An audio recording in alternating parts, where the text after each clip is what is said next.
The following was recorded in front of a live studio audience at the Studio 21 Podcast Cafe. This is the United Podcast Network. The following program is closed captioned for the thinking impaired. By tomorrow, I will rule the world! You think he's gone? He's not gone. That's the whole point. He's never gone. Is this some radical new therapy? You see? Well, I must have not been paying attention when you were just talking to me. Do you think that you could repeat the question and I listen more attentively? There must have been something in all of that nothing that wasn't quite so easy. Trying to get everything posted before we actually talk today, Ed Sullivan. I've got confidence. Yeah. Paul looks a little different today, though, doesn't he? Hey, how you guys doing? Tom Duggan here in the Paying Attention podcast. Wow. We left the show last week, and my plan was to go into Boston for a fundraiser. And I got halfway back to the office, and we heard that there was an explosion on Chickering Road, and I was debating on whether or not to go to that because I really had to be into Boston for something. And I said, you know what I'll do? I'll go to that. I'll spend a couple minutes taking pictures. And then I'll head into Boston. I never got to Boston. We got to Chickering Road, and as everybody knows, if you've been following CNN or local news, the gas explosions in the city of Lawrence. I'm going to get to our guest in a second, but I just want to take a couple of minutes to thank our first responders. My God, what these guys went through.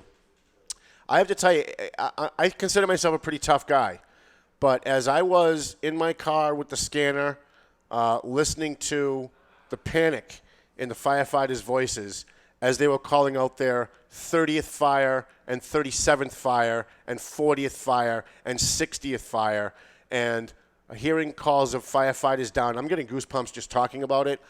Listening to the calls of firefighters that went down, that had to be pulled out of buildings. I was moved to tears. I was really scared for these guys.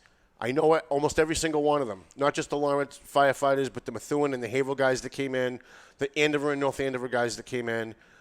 It was probably the worst disaster I've seen in my lifetime in the Merrimack Valley. And everybody, the dispatchers, the EMTs, the auxiliary cops that were directing traffic, every single one of their lives were at risk. There were gas leaks, and there were people walking around smoking cigarettes. You have people that had open flames in their homes, and when the gas leak backed up, blew their houses up.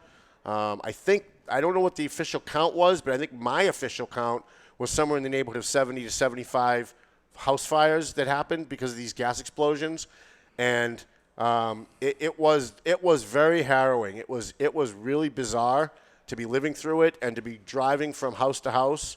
And I also want to thank the state police and all these state officials that came in, because after they basically declared martial law in South Lawrence and closed off the entire section of the city, turned off all the power and evacuated an entire, Lawrence is divided into two parts. The river runs between Lawrence, and you've got South Lawrence and North Lawrence. All of South Lawrence had no power. The entire half of the city was out. And the state police was nice enough, because we're the local media guys, to let us into the zone. And so we went live on Facebook. The videos are still up, and we drove around Thursday, Friday, and Saturday night in complete darkness in South Lawrence, and it was like a war zone, Chief. I mean, I was there.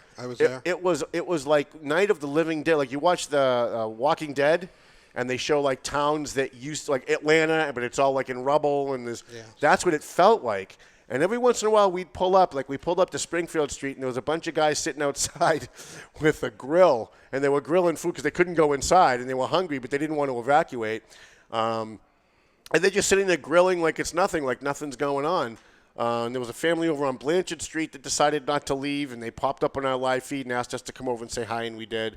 It was bizarre. And I mean, there were a lot of great stories also out of this. I will tell you from my perspective. Haverhill Police Chief Alan DeNaro, I'm sorry I didn't give you a proper introduction. That's but okay. Jump on in. It was probably one of the best coordinated responses to an emergency I've seen in 41 years. I mean, we had multiple jurisdictions coming in, not only on the fire side, but the police side and the EMS side. And it was done properly. It was delegated right. The three chiefs that were involved, the hometown chiefs, accepted the assistance from the other chiefs, and things went fantastic. We also had groups like St. Alfio's who stayed open and were cooking food for first responders. They had showers available. So the community kind of got together to help each other, and worked out really well. We're really pleased from my perspective, kind of looking in as an outsider, with the way the whole thing meshed together as far as getting past this horrible event and making it safe for people to come back as quickly as possible. What was most bizarre out of all of it, and we'll be telling stories about this forever because there's so many great stories to tell, but what was most bizarre of all of it is with everything that happened, 70-plus houses blowing up or being on fire, hundreds of firefighters in the city rushing from scene to scene, one death. Can you imagine that? One death. And that, I think, is a testament to our first responders. I think it's also a testament to the people of Lawrence who, in most cases, they tell you to evacuate, and most people, they kind of don't. Some of them do, but they take their time. They don't really think it's a big thing. In this case, people really grabbed their stuff and ran. And they listened to the first responders. Normally, I'm watching first responders yell at people, hey, listen, don't go back into your house. Right. I didn't see any of that. People were listening. And afterwards, the response of the surrounding communities and the nonprofits and the off-duty law enforcement officers and public safety officials, firefighters and police that pitched in to help with donating items and coordinating where the items should go, and people donating mill space where people could bring these items to, the senior center, House of Mercy. Guys like Joe Zingales at Century 21 were out there, getting donations from people and then personally delivering them himself. Laborers Union Local 175, they've got a couple thousand members. Every single one of them were out there helping, and none of them were getting paid. I think one of the biggest things was that there was so much uncertainty with this event with the three cities, where it happened and you didn't know if it was going to happen again and where it was going to happen. Right. So I think that also kind of made people realize the urgency in getting out of what could have been a dangerous area to safety. So it really, kind of sped things along as far as getting people to safe locations. Yeah, and so we were trying to report every report that came over the scanner of a gas leak or a gas explosion. We reported it right away. And, of course, there's always the haters out there that are coming on the page saying, why don't you wait till it's confirmed? This is irresponsible. You're creating panic. Well, maybe we're creating panic.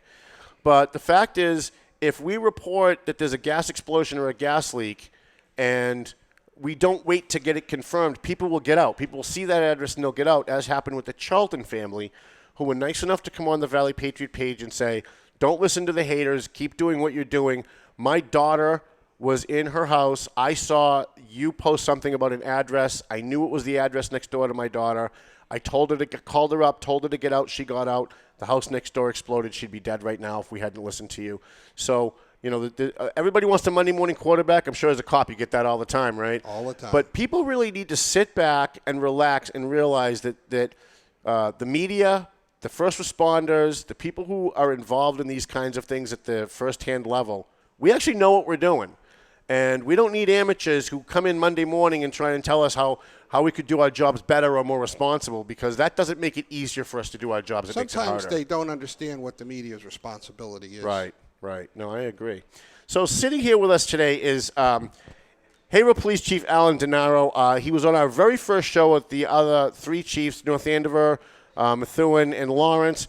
And you said something back then that we've continued to repeat and talk about on almost every show since, and I want to talk about that in a minute. But before we do, you don't mind jumping into like a national story and kind of making it local for a minute? No. So we're watching this Brett Kavanaugh thing, and somebody comes out of the woodwork from 38 years ago with an accusation that something happened. And I know you guys are hiring right now because I have a friend that applied. And I started to think, you know what, I'm going to ask Chief DeNaro, how would you handle that as a police chief? If you're hiring a group of cops and you're doing all these background checks on them, and you're about ready to make your appointment, you're pretty much done, and somebody comes out of the woodwork with an accusation that's 38 years old of the magnitude that Kavanaugh is being accused of. How, as a police chief, do you handle that? Like, I know it's not the Supreme Court, but I think there's a parallel there. I mean, it wouldn't be the same because we can't even hire you if you're over 32. Okay. So, I mean, it would have to be a much tighter frame. But if there was no reports done, there was no investigation done, there were no arrests, there was no prosecution, civil service wouldn't even let us use that as a bypass reason. Really? So, yeah, I mean, and the way I believe under Governor Patrick is that they've now limited the quarries to, I believe, 10 years, and then things drop off and they can't be used. So it's significantly different than it was 20, 30 years ago in the hiring process. But, in regard to a national story like this, to go back 38 years when there was never a report taken and there was nothing done, and obviously the facts get cloudy after a while, and it's very difficult to actually take something like that and say, yeah, we're going to go ahead and prosecute. First of all, you can't even prosecute for that. It's so old.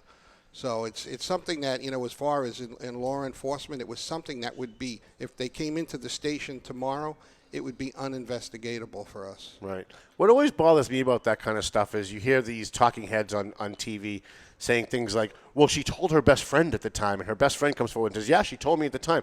I know habitual liars that will make up a story tomorrow and then tell all of their friends and everyone in their universe for a week about it. 30 years later, does that actually mean that it happened? I don't think that means that it happened. As a law enforcement guy, you understand that, right? I mean, I believe he's already sitting on a federal bench. I mean, I don't think it's ever come up before. Right. I mean, he had to be appointed in other stages if this was something that was so pressing.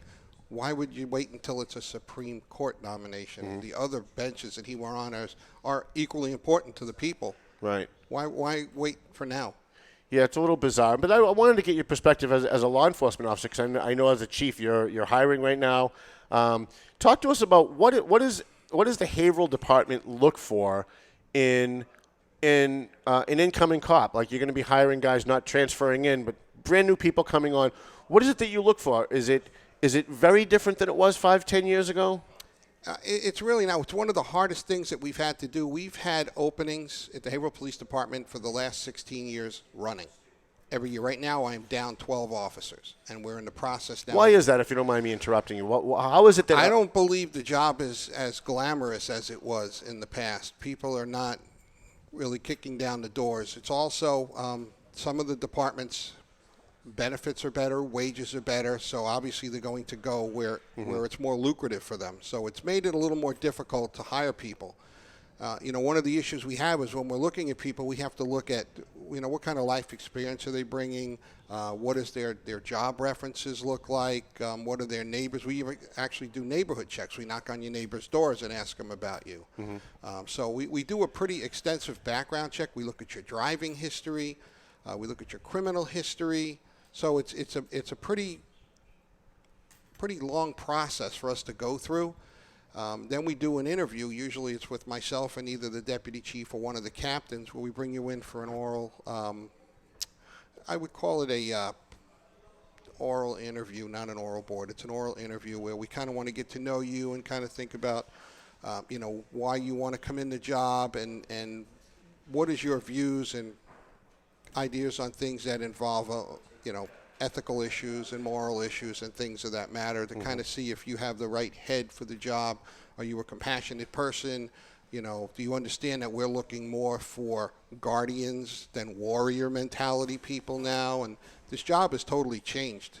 You guys have become social workers now. I mean, you're Narcaning guys that absolutely that have OD'd. As a matter of fact, we've had to double the doses of Narcan we carry in the cars because 1 and 2 doses doesn't do it anymore. Sometimes we're doing 3 and 4 doses. Can we talk about that a little bit? Because I was talking to Chief Solomon about that probably a couple of weeks ago, maybe a couple of months ago. My time's always off.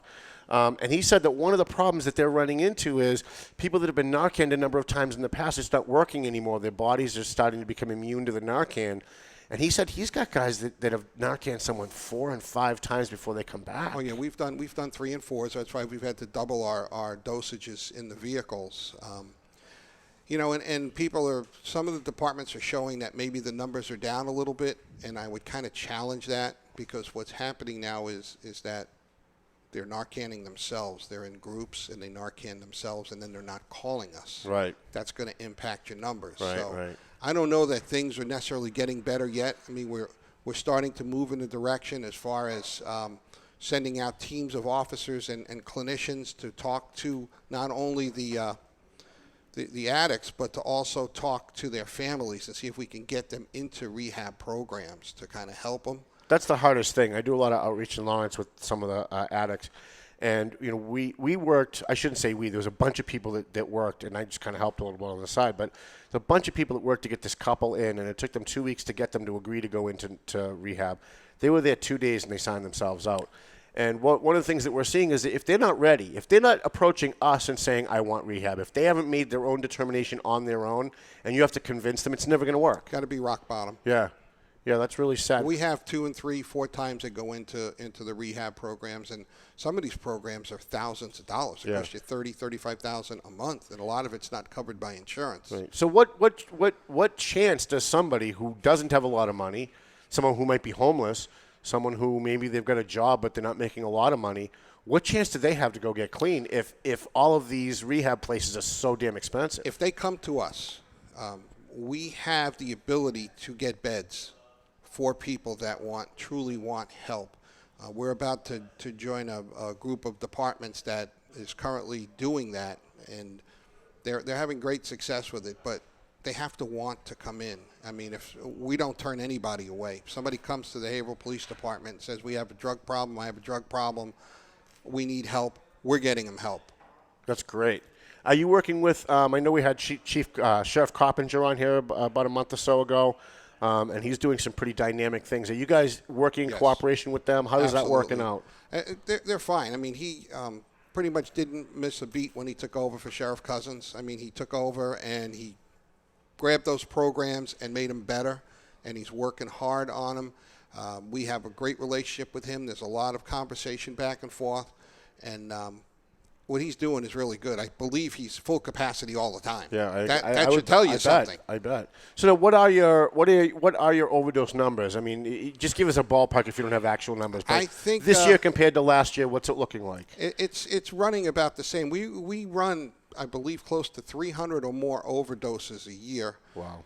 20 to 30 deaths a year. Wow. And I think we're pretty much on target again this year for those type of numbers. So even with the Narcan, you're still getting 20 to 30 deaths. Absolutely. And is that you're not getting them on time, or their bodies just become resistant to the Narcan?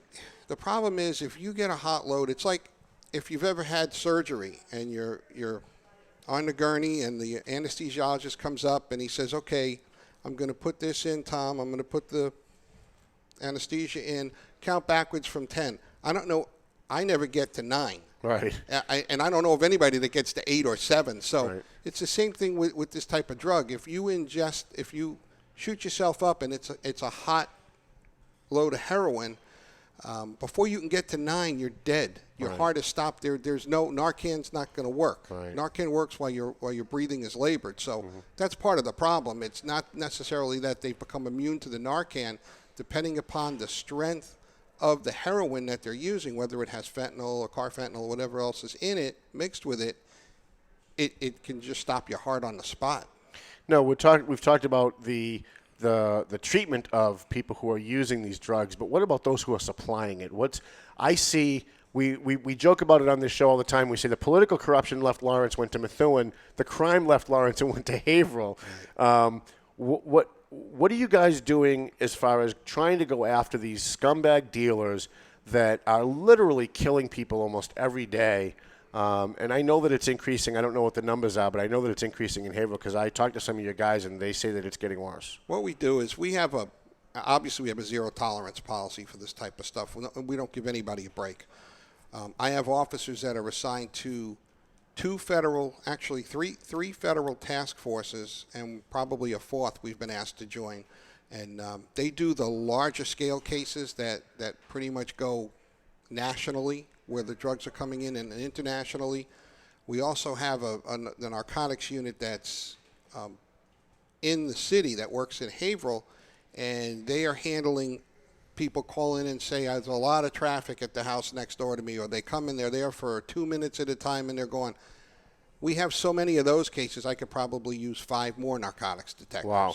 I mean, it's that busy, but we do them, we prioritize them, we get them done. If we can make a buy, we do the search warrants, we make the arrests. And once the arrests are done, it's pretty much up to the judicial system as to how long they keep them. And a lot of times in the past, we would arrest them, they get out, and we would arrest them again. Right. And they haven't even been to trial for the first time. One. And that's not uncommon in whether it be Methuen, Lawrence, Haverhill, Lynn, Lowell. And is that just that the judges are completely out of touch with what's going on the streets? Is it overcrowding? Like, what is the reason for? That would probably be a better question for Sheriff Coppinger to ask than me, because he actually probably has a better insight into how they do that. I mean, we really don't. In the police side of it, we don't really get to sit across from a judge and kind of grill them on how they do things or why they do them. You know, they always have that contempt of court that they can slap you with. So we have to be very careful how we approach our judges. Gotcha. So let me tackle an uncomfortable subject for both of us, because I think we're on opposite sides of it. It's really been a pet peeve of mine, and I've tried really, really hard to wrap my head around it. But I drive around Lawrence. I go live on Facebook, and we chase calls.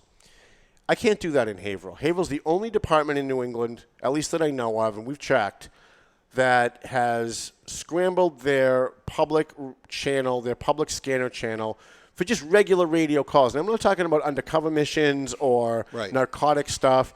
And it seems to me like it flies in the face of transparency in government, because then when your mayor, a politician, comes out and says, well, crime is down or crime is up, we have no way to verify that. When the chief in Lawrence says crime is down or up, or the mayor in Lawrence says crime is down or up, we know if that's true or not, because we drive through the streets and we follow the scanner calls and we see whether the crime is up or down.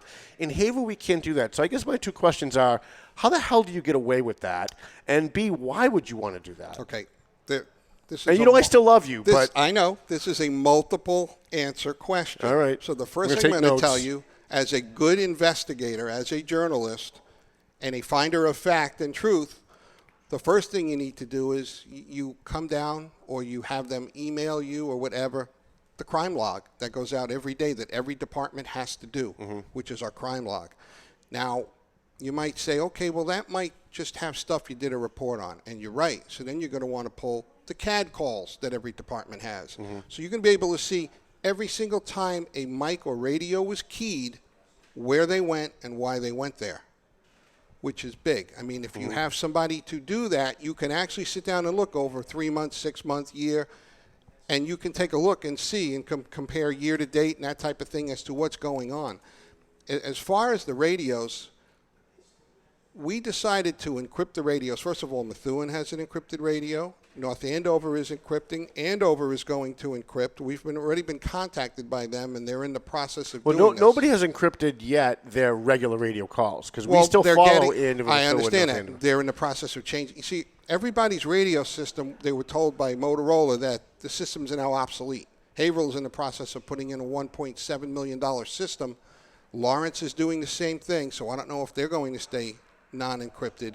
Andover, everybody's had to change because they're not making the parts. We all have Etzels now, and we can't get parts for them. So everybody's had to upgrade, and it'll all be done probably in the next year to 18 months. So, well, I guess why encrypt it? Why conceal from the public the regular radio calls? After my officers started going to calls, search warrants, drug calls, domestic violence calls, gang locations, and there were scanners, and they knew when our officers were coming and when they would be there, it became enough of a safety concern, at least for me in Haverhill, that the safety of my officers, to me, was a priority, was paramount. And that was why we decided to encrypt the radio. Can I just push back on that just a little bit? Absolutely. I'm 51 years old. I remember being 5 and listening to watching my grandfather sit there listening to his scanner at night. And criminals back then were using scanners. Right. I mean, that's something that has existed forever. We didn't have encryption when your grandfather was listening to radio. Right, but what I'm saying is the concept of allowing the public to see what their public safety officials are doing and hearing it for themselves has been tremendous value. It also allows the public to understand what you guys do every day a little bit more. I mean, there's a lot of hatred for cops out there. Absolutely. I think if they listen to a scanner for an hour, they might not hate you guys so much. I don't know if that's you may be right. I don't know. I do know that what a lot of people do now is they listen to the fire channel, because if there's a shooting or a robbery or a rape or something with an injury, fire is not encrypted. Right. And we don't tell them to encrypt, and we don't tell them to use a secret code that you wouldn't know. But where does it stop? You guys start encrypting. The next thing you know, the fire is encrypting, and now the fire will never encrypt. No, never? Never. You know why? No. Because everything they do is mutual aid. I mean, when there's a 2-3 alarm, what are they doing? They're bringing in other trucks, and they all have to talk. Right. So they're not going to encrypt. So you don't see it as a I see it as a hindrance to the media. I would certainly it hurts me with my job for sure. I understand that, but I also I'd love to drive around Haverhill. All the stories I hear about Haverhill, I go to that Haverhill 411 page on Facebook, and they're always posting stuff that's going on. I'd love to drive around Haverhill and do what I do in Lawrence, but I can't. Well, absolutely you can. I can. Of course. Okay. Would you like to know how? Sure. You want to come out on a Friday or Saturday night and get in one of my cars in one of the hot zones? We'll be happy to take you out, and you can drive around and see what it's like firsthand. Yeah, but I can't smoke in a police car. I'd rather drive on in my car with a scanner where I can smoke, and I can just follow you guys around. That would be better. Look at how much healthier you're going to be for the 2, 3, 4 Yeah, hours. I'm not. Listen, I don't plan on living all that long anyway. But so what about having having the press, or at least members of the press, have access to that? Whereas to what, have a police scanner? Yeah, to have a police scanner to be able to listen to it, so that we can at least go to the calls and maybe not go live before we get there, so that the criminals don't know we're coming. What I used to do on Facebook before we evolved into what we do now is I used to go to the scene of a shooting and then go live. And then a friend of mine said, "Hey, why don't you just go live all the time while you're driving around in Lawrence? The suspense of people hearing the call and having you go there, which made it a lot more fun. We don't have to do it that way, though." Right. I'd be perfectly happy if I could have a scanner, or at least have the media get some kind of an exemption, that we would sign and say we won't go live till we get to the scene or whatever, and at least be able to go to a scene and be able to broadcast what's happening live. Otherwise, we have to depend on the idiots on Facebook. And some of them are great. The Haverhill 411 page is great, but there's some that aren't. Right. And some of them are morons, and they put stuff up that's not even close to true. A lot of stuff they report happened a year ago, Right. 6 months ago. Right. I'll get a call from the mayor's office. Did we just have another shooting at this location? No, that was 6 months ago. Right. Or was there another pedestrian accident? No, that was. Right. So you're right. Sometimes it does get that way. But I will tell you this. If I remember correctly, you're in existence, the Valley Patriot, you're in existence because of your dissatisfaction with the media and the way they report. Yes. Which brings me to, again, for me to do a blank opening of everything right. to everybody. You're giving the Tribune, right. So, I mean. Hey, look, it's a good point. Touché. Right, I got you. I don't need to elaborate anymore, do I? No, I don't think you do. All right, do we have to take a quick break there, Ed Sullivan, our fine producer today? I think that would be great. All right, we're going to take a quick break. When we come back, I want to talk to the chief about the police station situation. We covered a story about mold and leaking roofs and a construction company that didn't fix the station right. We're going to talk about that. We also want to talk about some of the gang activity going on in Haverhill, what their crime numbers are, if he knows them, at least give us some ballpark stuff. And if you have any questions, I'll bounce up over here on Facebook, and we'll see if you guys have any questions for Haverhill Police Chief Alan DeNaro, who was on our maiden show, our very first show, December 29th, and he is back now here in September, and we're glad to have him back. He's one of the best chiefs in the Merrimack Valley. He's still my second favorite chief. That's okay.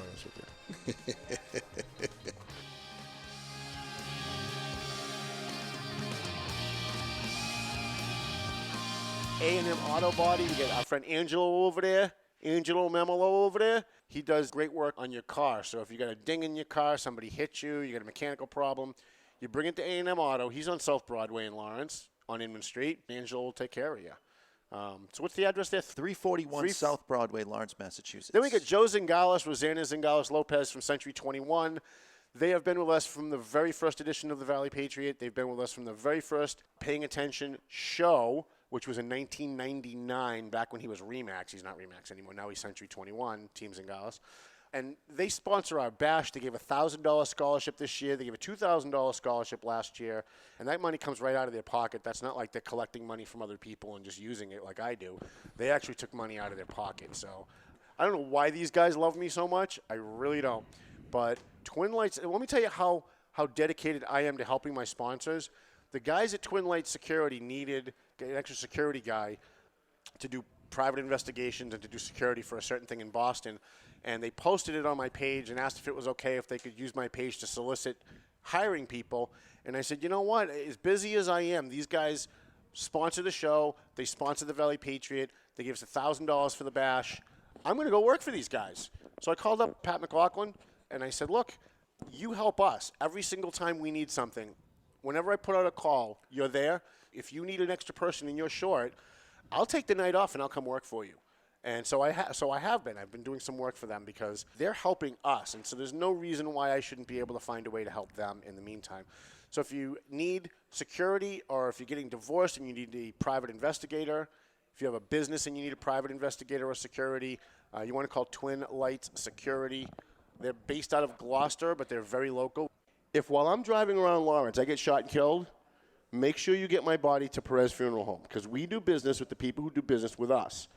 And he's on South Broadway with it's the old Scott Funeral Home. If you're an old-time Lawrence resident, it's the old Scott Funeral Home on South Broadway.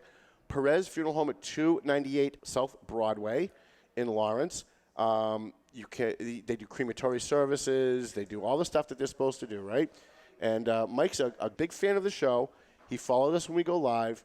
He's an advertiser now in the print edition of the paper, and he's now sponsoring this program. Perez Funeral Home and Crematory Services, 298 South Broadway in Lawrence. We appreciate him. Franklin Veloz from Veloz Auto Group. He specializes in people that have maybe bad credit, no credit. Maybe you haven't had a job for a long period of time, so you don't think that maybe you qualify for a car loan. Usually, they want you to have a job for a year or more.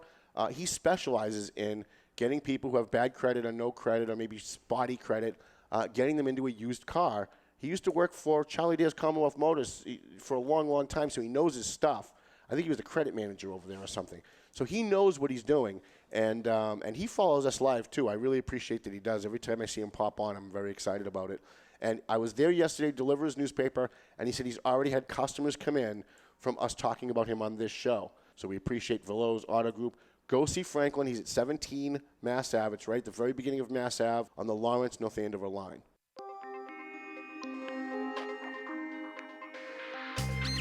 And then we got threatened for publishing the video. Alrighty, we are back here on the Paying Attention podcast, high atop the Two Guys Smoke Shop in Salem, New Hampshire, at the Studio 21 Podcast Cafe. I want to thank Dave Garofalo for allowing us to do this every week here, and we also want to thank Tom and Nancy Troy from Political TNT. Boy, they're firecrackers. I love watching their show. Go on YouTube or go on their Facebook page and check out their show. It is really one of the most entertaining shows. Like even on TV, you don't find shows that entertaining. Their brother and sister, they just yell at each other for an hour. It's hysterical. It's like watching people sitting at the kitchen table arguing about stuff, like watching a family argue about stuff at the kitchen table, and they just literally just yell at each other for an entire hour. I call each other names and everything. It's great stuff. So we want to thank Tom and Nancy Troy. We want to give them a free plug. They're pretty awesome. Sitting in the studio with us today here at Studio 21 Podcast Cafe is a guy that I happen to like an awful lot. And you guys know me. I don't like people. But I do like Alan DeNaro. I think he's a professional. I think he's a good guy. And I also, one of the reasons that I like him is I respect honesty, and I respect people that are forthright and that don't talk around the question. When you ask them a question, they just answer it. And so I'm going to throw a tough question at you. Let's see how good you are now that I built you up. I just have to say one thing. Sure. So you said you don't like people. In general, yeah, I hate people. Does that mean you're not taking any applications for friends? No. I don't want any more friends. Okay, just checking. I don't want any more friends. I don't need any friends. Any people say, listen, I want to be your friend. No, I don't want it. Please, I don't need any more friends. Just say application period's closed. Right, That's yeah. all you have to say. Right. No more interviews. Oh, right. That's true. If you're a redhead, that might change things if you're a female. So we've got this national movement now of sanctuary cities, where cities are deciding that they're not going to allow their police departments to work with Homeland Security or the federal government when they arrest somebody who's an illegal alien that's committed a violent felony. And what really bothers me about this whole topic is that politicians who support sanctuary cities because they love letting illegal aliens stay here for whatever their political reasons try to lie about what it is. And when your new state rep, what is your new state rep's name? He's a Dominican kid. Nice you're kid. talking about Andy Vargas. When Andy Vargas was running, he went on social media and he warned the public that ICE was coming. Very irresponsible, and we do disagree on that. He and I, he had reported things that he said happened that we were not able to verify happened. Right. And, they wouldn't cooperate with us to get us more information on it. So I was very upset when he did that instead of calling us. So That's a topic for another day, I guess. But I think what bothers me is that the people who support sanctuary cities make it sound as though, and they put forth the notion that they're for sanctuary cities because they don't want grandmas getting deported for speeding tickets. Right. And we know, and I want you to talk about this a little bit, we know that that's not the case. The fact is, the people being deported are people who are hardened drug dealers, they're gun runners, they're rapists, they're child molesters who are illegally in this country, and they've committed some kind of a violent felony. Some of them have been convicted more than once and have gotten out and done more things. What are your thoughts as the guy who runs the department and has to deal directly with this every day? What are your thoughts, A, on Sanctuary City? And does it make your job easier? Does it make your job harder? What are your thoughts on all this? Well, we're very fortunate in that we are not a sanctuary city. Not yet. No, we're not a sanctuary city. Not yet, though. There's a movement afoot. Well, I don't know that, but I know that right now we're not. I think it would make it a little more difficult. We do not have a big issue or a big problem with that. I mean, maybe Chelsea or Boston, but we don't have those significant numbers that it's a problem. They're not. ICE is not coming into Haverhill once a week and removing 20, 30 people. Very rare do they come in, and we don't have a problem with it. We're very fortunate in that it has not been an issue for us. It hasn't been something that we've had to battle with. So, when it does happen, how does it work? What's the process? Say you've got a guy that's in Haverhill, and he's convicted child molester or whatever, and ICE decides they want to deport him. They decide they want to come in. What is the process? Do they notify you? Do your guys arrest him and then turn him over? Do they do the arrest? How does it work? Well, they usually will send us for instance, if we happen to arrest them on something else, it'll go in the system. They'll see it in the system, and then they'll contact the department, and they'll have to get a federal hold for him, and then we can hold him for them. Usually they'll hold them up to, I think it's 24 hours or 12 hours, and then they have to come pick them up, and they will take them. I believe that as far as the sanctuary cities go, I don't know that they want them necessarily cooperating. Most of the chiefs in Massachusetts now are following the guidelines where we will cooperate. We won't go out if you're just doing roundups. We will go if it's a safety issue and you call us for assistance. We will go there to protect you, not necessarily kick in doors to pull people out of their homes. But it has. We will cooperate with them as far as if there is a federal order for detention for somebody, and we have them, we will notify them that we have them, and then they will come and get them. Obviously, we're not going to violate orders from federal judges. That would not be a good thing to do. But on the other hand of that, we don't go out, we don't come to your house and ask you whether or not you're, in this country legitimately, or you have naturalization papers or anything else. We do not do that. And you don't have a problem in Haverhill, I'm assuming, you don't have a problem in Haverhill with people who are here illegally reporting crimes? Because we hear a lot, well, we have to have sanctuary cities because illegal aliens will be afraid to cooperate with police when they witness a crime or if something's happening in their neighborhood. Do you run into that at all? I have not personally had anybody tell me that. I believe that the mayor had told me that he has been in some of the neighborhoods and he has heard that concern from some people. I don't know if that's just a minority of the people. Obviously, you're never going to get an answer that's 100% on any side of a question. So could some people be concerned? I would say maybe they can, but is it something that we're seeing that a large amount of crime being committed and people not reporting it? No, I'm not seeing that right now. All right. We did a story, God, I think it might even be 2 years ago now, right?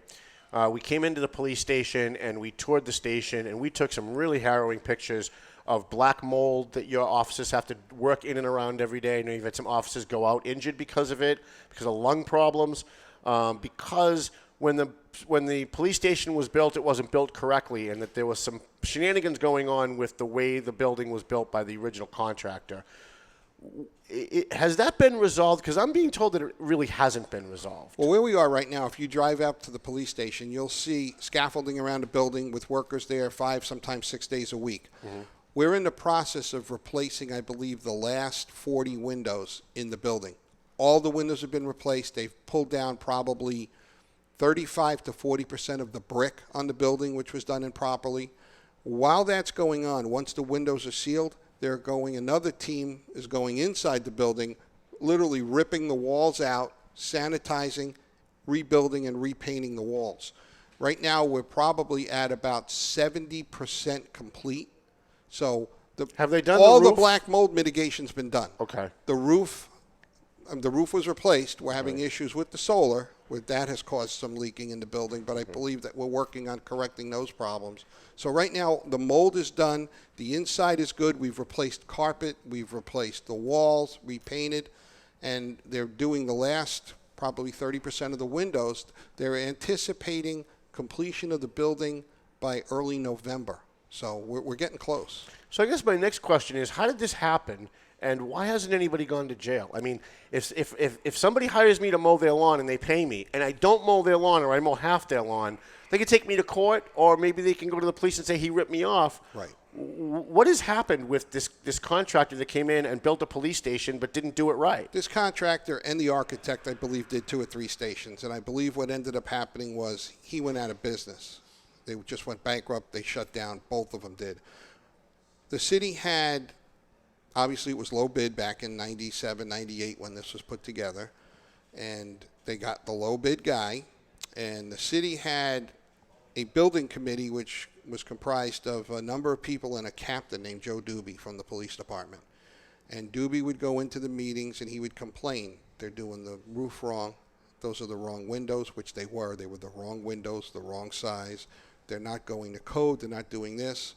So the mayor removed him from the committee. Wow. The current mayor? Or? No, this is, I believe it was Mayor Rurak, I'm told, removed him from the committee. Now, I wasn't here, so I can only tell you what I've been told. I have not talked to Mayor Rurak about it. I don't know what the issue was, why they removed him. I believe Chief Barone, Lenny Barone, was the chief at the time. He was removed. Come to find out that he was right about everything. What they did was they cut the wrong size holes so that the proper commercial grade windows they bought for the building didn't fit. So they had to take them back and go to like a Home Depot type of place and just get off-the-shelf windows. Wow. And they ended up putting pieces of block in. They weren't flashed properly. They were tilted wrong, so when it would rain, the water would come in the buildings. The building was a mess. Wow. I mean, we've spent now over $2 million just on windows. And there's no way, even though this guy went out of business, there's no way you can go after this guy? There's no way... Well, the mayor had the city solicitor look into it, and I don't believe there's anybody at this point because it's so long ago. Wow. Wow. Now, we just lived through the anniversary of 9/11. Yes. And I know that this touches every law enforcement officer I talk to that I bring this up to has a story. Even though we're like 17 years away, 17 years after 9/11, it seems as though our culture has gone back to a 9/10 mentality. If you remember back to 9/10, the day before 9/11, the big news stories of the day were Gary Condit and Chandra Levy and Hollywood stars drinking and driving and Charlie Sheen, and we were being distracted by all of these things that really had nothing to do with anything, and we weren't paying attention to the fact that there were millions of Muslims out there trying to kill us. And here we are 17 years later, and it seems like we've forgotten all of that.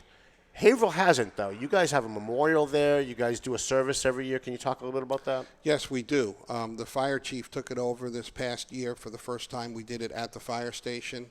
They ring out the bells, which is very symbolic as to the number of officers and firefighters that died and the times of day that the first tower was hit and the second tower was hit. The firemen do a great job with that.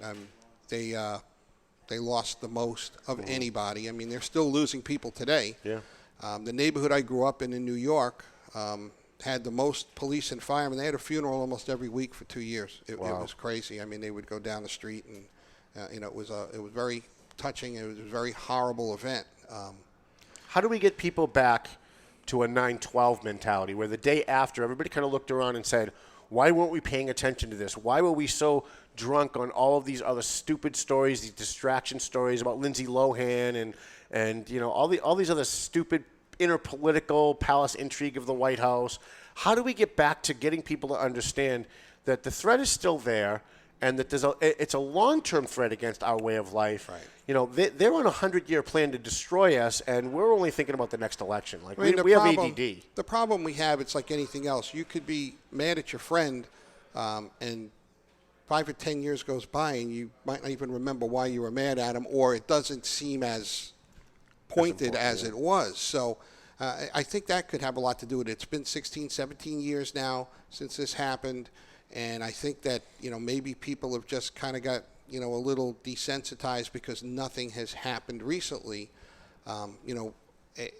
I honestly don't know how we get people back to that point. I will say on the positive side is that the federal government, a lot of your largest cities, state and local, we have fusion centers. We're constantly looking at intelligence. We're trying to figure out what is going on to stop the next thing from happening.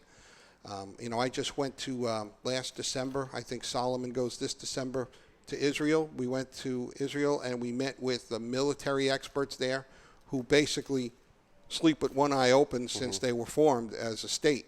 And they've kind of showed us. They have to. I mean, their enemy is right at the door. We went into the prison. We went into Offer Prison, which I believe is Hamas and the PLO. And they keep them separate because they don't like each other. And but you just put them all together and let them kill each other off. They explain to us, when we asked them. I asked them, I said, you guys are terrorists. Isn't there another way to do this? And they'll look you right in the eye and say, we're freedom fighters. We're not terrorists. Yeah. And it's a mentality. So you're right on one point. They're not going to stop. We went there thinking, we'll solve this conflict going on in the Middle East. Yeah, we can fix it by talking to them. We'll teach them, how to be a better person. Well, by the time the 20 of us left, we realized that it's a lot more complicated and ingrained, than it's going to be an easy fix. So I think at this point it's a matter of we need to make sure that we're prepared as a nation, that we can keep our people safe. Is there a disaster relief plan if a national security, like people don't think of Haverhill or Lawrence, that the terrorists are going to come here, but they are here, and a lot of communities have like a disaster relief plan in case since 9/11 it's just like what happened in the three cities. That could have been done by a terrorist. Right. They could have done something to blow up the gas lines. Sure. We would have been handled the same way. We would shut down the areas. We would open up the shelters. We would take care of the sick or the injured, put out the fires. Same type of plan, just a different cause or reason for it starting. But same thing. That could have been, it wasn't, but it could have been done by a subversive group. I think what bothers me the most about what happened in Lawrence with the gas explosion is the excuse that we got, or the reason that we got, that it happened was that one guy made a mistake by hooking a high-pressure line to a low-pressure line, which caused all this devastation. And my first thought was, well, if one guy can make a mistake with no backup systems at all to do that, then what's to stop a terrorist from getting a job at any gas company in the country and purposely causing even way more damage, which is why their answer, I'm hoping, isn't true. I'm hoping that they're lying. Because if what they're saying is true, we're in a lot more trouble than we think. I mean, what I don't understand, and I don't work for the gas companies, but I was under the impression that there was supposed to be safety mechanisms, check valves, both on the larger transmission lines and then check valves for each individual home that are supposed to prevent these type of things from happening. So I don't know why those check valves, if they are in fact there, failed. I mean, those are questions that have to be answered. It's more complicated than one guy went to transmission line A instead of B. Right. I think it's much more complicated, and hopefully that's why the NTSB is here. They can kind of figure that out. I hope so. We've got about a little bit more than 10 minutes left, so I want to give people an overview of what your department is and what it's like. How many cops do you have overall, and then how many patrolmen versus supervisors? I know we're hearing a lot in Methuen about their supervisors, what they're getting paid, that they're too top-heavy and all of that. You hear that in every community thinks that their police department's top-heavy. What is it like in Haverhill? How many cops overall, and then just kind of give me a breakdown. Ballpark figures if you're not exact. My budget is 107 sworn. That would include myself and the deputy chief. I right now have 95 as a result of an officer left to go to Salem, New Hampshire last week, and another officer retired the end of this week. So that takes me down to 95. I'm 12 short. I have 21 superior officers. I believe Methuen has 24. I have, and the rest are patrol officers. And those patrol officers are segmented into places like traffic, narcotics. We have a gang unit now, criminal investigations, detective bureau. road patrol. I have a community relations officer who still coordinates those activities for us. And that's pretty much where we have our officers assigned. How important is it to have the specialty units? I know Lawrence they're starting up their K-9 unit again. They haven't had it in a long time. The car theft task force was done away with under Willie Lantique, but now they're bringing it back. How important, can you explain to the public how important it is, not just to have the regular rank and file patrolman driving around the city answering calls of domestics, but to have these specialty units that are going out and handling specific issues? I would say it's huge, and if you ever get the chance to talk to the chief of police in Lynn, he can tell you better than anybody. His department is probably down 40 or 50 guys. Wow. They've eliminated pretty much their narcotics unit, their detective bureau. It's down to 1 or 2 guys in each of those units. There's no more traffic unit. The state police are assisting quite a bit. He can tell you better than anybody what it's like to go from having all of those units to having none of those units and just being able to field cars. Mm-hmm. Patrol's the backbone of any department. I mean, nothing will upset the public more than calling 911 and having to wait for an officer to come. Right. So that's the first thing we have to do. The secondary part is nothing will upset the public more than if they're the victims of a crime and you can't investigate it for them or you can't bring it through to arrest. It'll also upset them if there are things that happen in their neighborhood, whether it be prostitution, drugs, gangs, unruly kids that just are disturbing their quality of life, that you can't dedicate people to handle.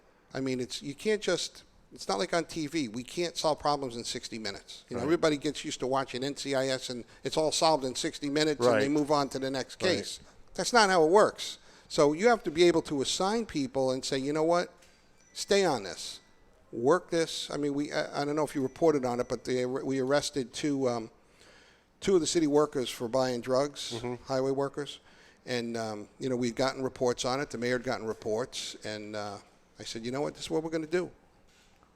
We're going to assign 2 detectives, and they're going to work this thing from 7 in the morning until the end of the day, every day, until we find out is it true or not. Mm-hmm. And they were on it almost 2 weeks, and they finally were able to go ahead and make an arrest on it.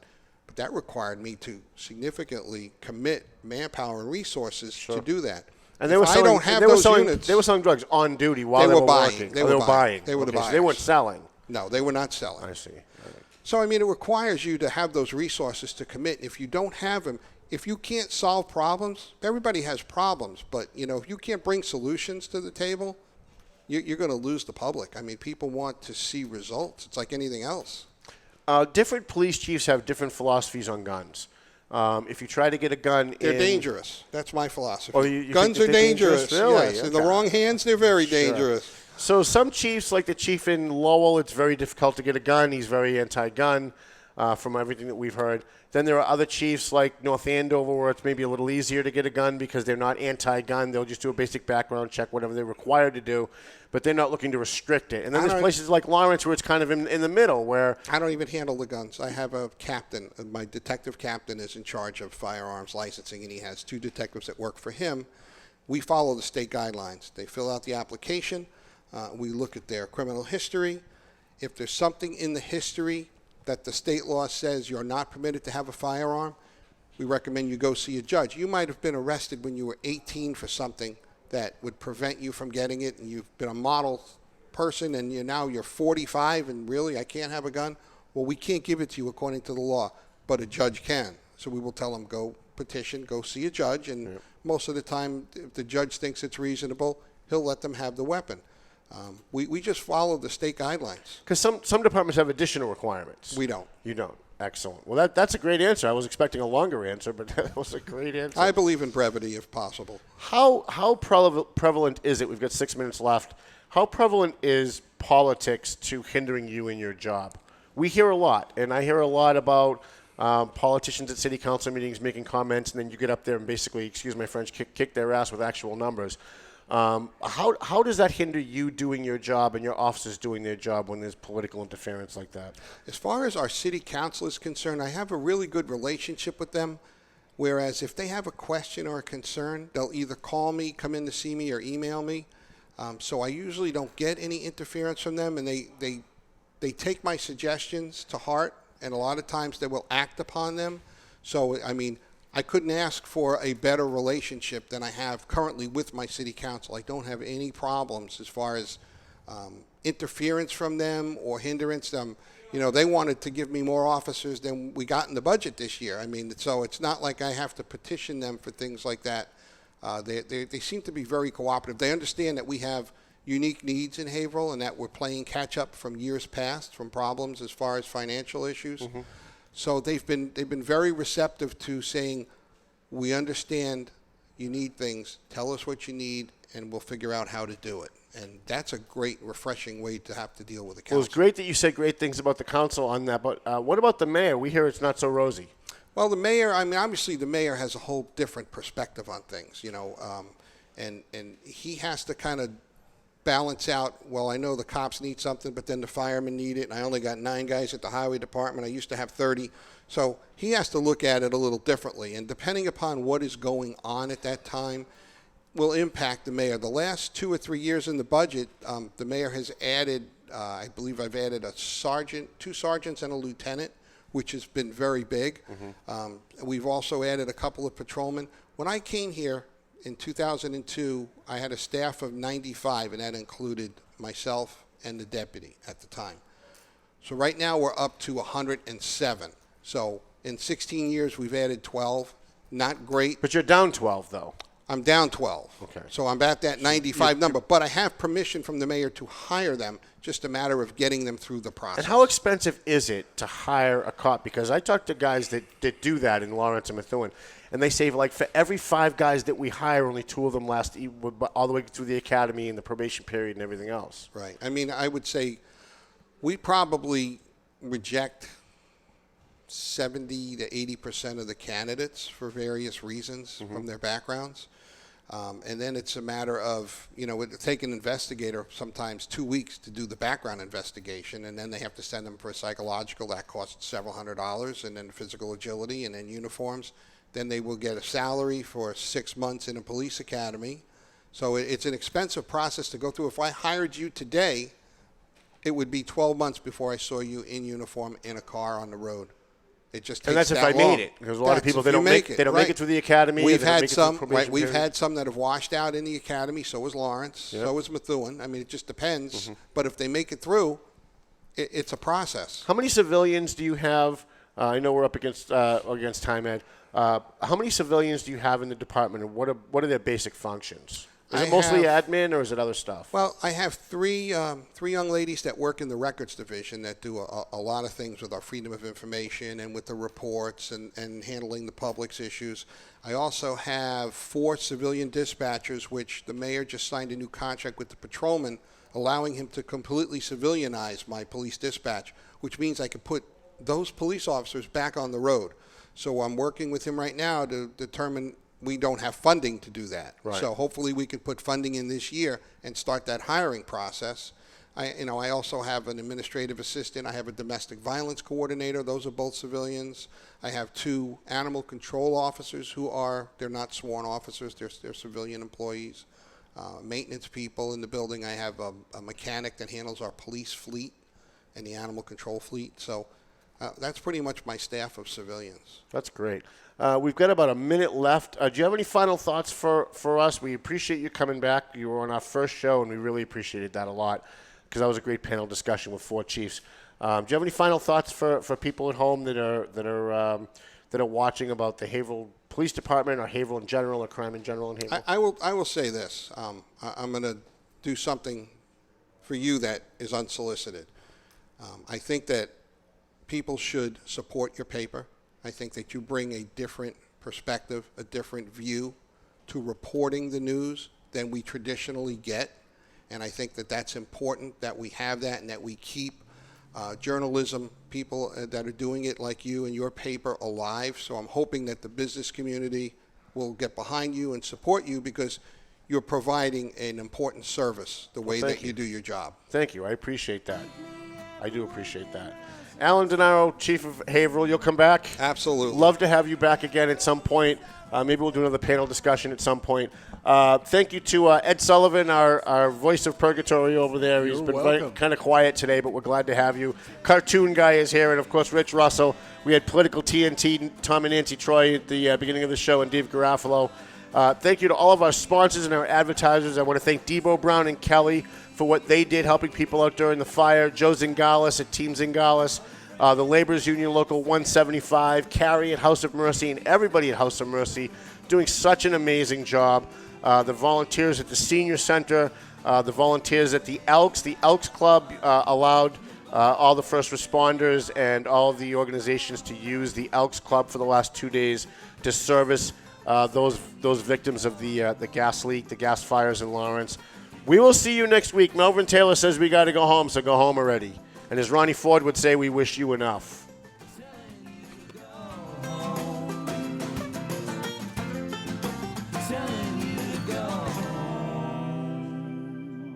The views and opinions expressed by the hosts, guests, or callers of this program do not necessarily reflect the opinions of the Studio 21 Podcast Cafe, the United Podcast Network, its partners, or affiliates.